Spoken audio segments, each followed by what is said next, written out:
Hello, everyone. Thank you for staying. Thank you for being interested in the opportunities of exchanges. So my name is Toya. People call me Toya for short. And my company is called Bit. It's not CMO Bit. I'm Chief Marketing of Bit Exchange. So today, what we're talking about is opportunities for exchanges. But first, before we dive into any of those, let's have an imagination of what life will be like in 30 years. So at that time, I'm almost 70 years old. I'm feeling lonely, sitting at home, want to order some food. I log in my DID, wandering around, find a restaurant, order delivery food, pay some tokens. And the restaurant, at the same time, will receive a visit, which represents its popularity. I think they will receive more if I give them a review after I dine. After the dinner, I don't feel well. I call my daughter and say, hey, remind me again, how do I book an appointment in the Metaverse for doctor? She reminded me, and after the call hang up, she also reminded me and saying, hey, Mom, you know what? Toggle on share your medical record, and then you can get a discount in the treating fee. So that's my imagination of how life will be like in 30 years. It's fully digital, immersive in Metaverse. And also, what we're talking about here is the technology being supporting that future. And the technology we're talking about is different. It's not just a blockchain technology. We're in this industry, sometimes we're feeling very narrow-minded, like everything is about crypto, everything is about blockchain technology, but it's not. We are in the age where technology is exploding. We're talking about artificial intelligence. ChatGPT is being super popular these days. We're also, like, people forgot about wearables, like the goggles. Things are not taking the heat of the media these days. But also computing, like edge computing, 5G, 6G, but 30 years ago after, I'm thinking about 10G, maybe it's not too bad. And then that's the things that we're most familiar with, which is blockchain technology. We are distributing a distributed technology ledger book, and we have decentralized social media, we have decentralized network. And what does it mean? Being supported by all these technologies, it means we have owned data, like personally owned data. And the data can be your personal data, can be your medical record, it can be a tweet, an email, an NFT, a piece of your security, a piece of your property, a piece of your Louis Vuitton bag. And also, this owned, like being certified digital goods means you can trade it. When you can trade it, it means it would have a value when there is demand. And eventually, we're experiencing an age where there will be borderless flow of info, borderless flow of data, and plus with fractional transactions. So it's not going to be, I sell a property as it itself.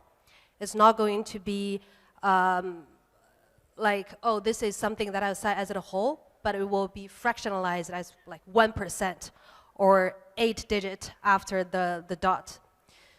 What I'm describing here is, you can call it a Metaverse age, you can call it Web3 age. I think I'm giving it a name. It's probably not original. It's called Digital Economy 2.0, when your daily life is fully intertwined with the financial market. We're entering the age when, so far we called it like borderless flow of information. Eventually will come to be the borderless flow of value. So like as I described at the very beginning, you order food, you visit the doctors, that's financial happening every second, every piece of information. That was my dream 7 years ago when I joined this industry.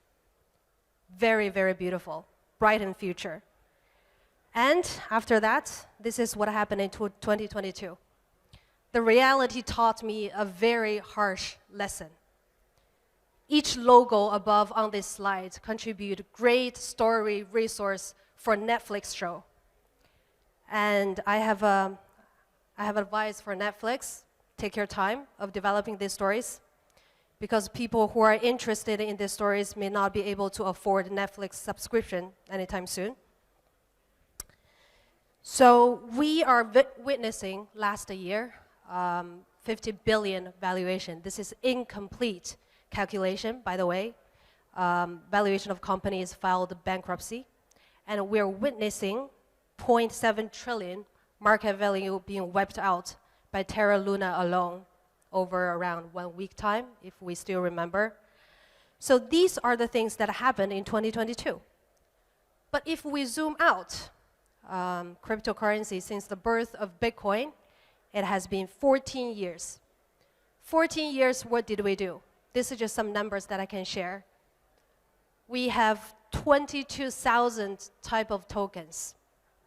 They may list it in centralized exchanges, they may not, but they exist. We have 540 centralized exchanges plus decentralized exchanges.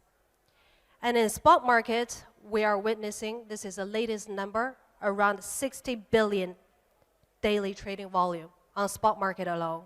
And the futures market is probably going to equal the same amount of this. Well, options market is shamefully not that much, 2% of it. Well, looking at the numbers, if no comparison, seems to be, okay, fairly impressive, 14 years of development, like, what else? If we put them in a benchmark of the traditional equity market or stock market, so far, around more or less 70,000 listed companies. Globally, 140 stock exchanges, and the trading volume is around 550 billion daily. So the easy math here is, at this moment in the crypto space, there is definitely an oversupply of exchanges with not matching amount of trading volumes. We have another comparison. This is a comparison, oh, what's happening there? So this is a comparison about the adoption. People are talking about the adoption, like when is the mass adoption coming? Like my previous panel speakers are also anticipating mass adoption. So I'm choosing the field which is game. Supposed to be the easiest to adopt, right? People are interested in games. So the most popular crypto game, Axie Infinity, everyone should be heard of this. The user, the player of Axie Infinity is amount 0.8% of the players of Roblox, which is a very popular game nowadays. So this is the adoption that we're talking about. After 14 years of frenzied development, we're having conferences and meetings talking about this technology, talking about adoption all the time, and this is what we achieved. And in terms of ownership, crypto ownership, there is around 4.2% of world population owning crypto at this moment, and it's after the massive adoption increased to 2% back in 2022. So that's what we're talking about. Why? Let me slow down. I'm being very aggressive. Why is this happening? So looking back, maybe we can borrow some brilliant guy's idea from Ray Dalio, who is explaining that there are both a financial economy and there is a real economy. Though they're related, but they're different. Each has its own supply and demand factors that drive it. In the real economy, supply and demand are driven by the amount of goods and services produced and the number of buyers who want them. So if we put this financial economy and a real economy into what we're experiencing here in a crypto space, the goods and services, namely the game, people who wants to buy it are minimum. People who are playing Axie Infinity, if you ask most of them, they're not because this game is brilliant. It's because the reward that you can gain from this game. So what we're experiencing here is that the financial economy is blowing, and the real economy generated from the crypto space is minimum or negligible. However, don't despair, because crypto itself is supposed to be finance native. Since the born of crypto, it is about finance. Since the born of a Bitcoin, it is supposed to be a peer-to-peer payment token. So it is supposed to be in this way. But it's overhyped because the nature of it, there's money pumping in. But if Ri Dalio is right, the financial economy is going to come and contribute to the real economy eventually because money will flow in, helping the technology development and eventually go and infiltrate into the real economy and then achieve what we imagined 30 years afterwards. So when the internet was born, back in 1983, when I was not born yet, it took the whole financial system 13 years to achieve the dot-com bubble burst. 17 years. So dot-com bubble burst after the internet were born. And we have experienced the 14 years since the Bitcoin is born, and a very, very disappointing year of 2022. So I hope this is something that we're finding similarity. And the dot-com bubble burst, if people who are experiencing that will remember, it was due to the media frenzy, the overvaluation, abundance of VC. Sounds familiar about what we're experiencing today. So back to the topic, what we're discussing is what are the opportunities for exchanges. I have 2 points to share here. And it's not only being relevant to exchanges. First, the thing is, we need to make the financial economy healthier. We need to stop the blow of the financial economy even further because the real economy is already quite a minimum compared to that. And secondly, we need to facilitate the value to flow from the financial economy to the real economy. Not just the responsibility of the exchanges, it's probably going to be the responsibility of every player in this industry.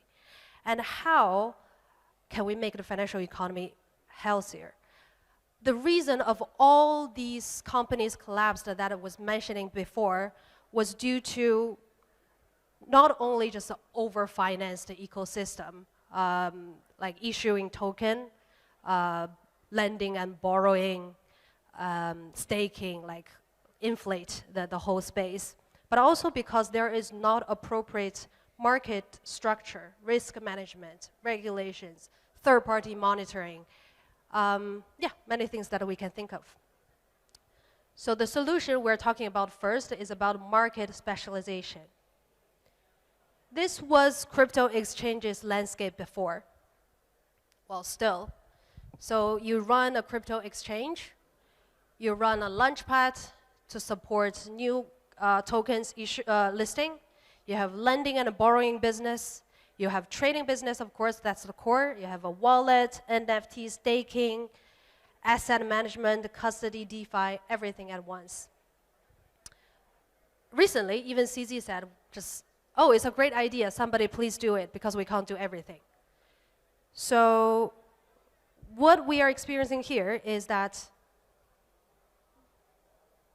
how many people can understand Chinese?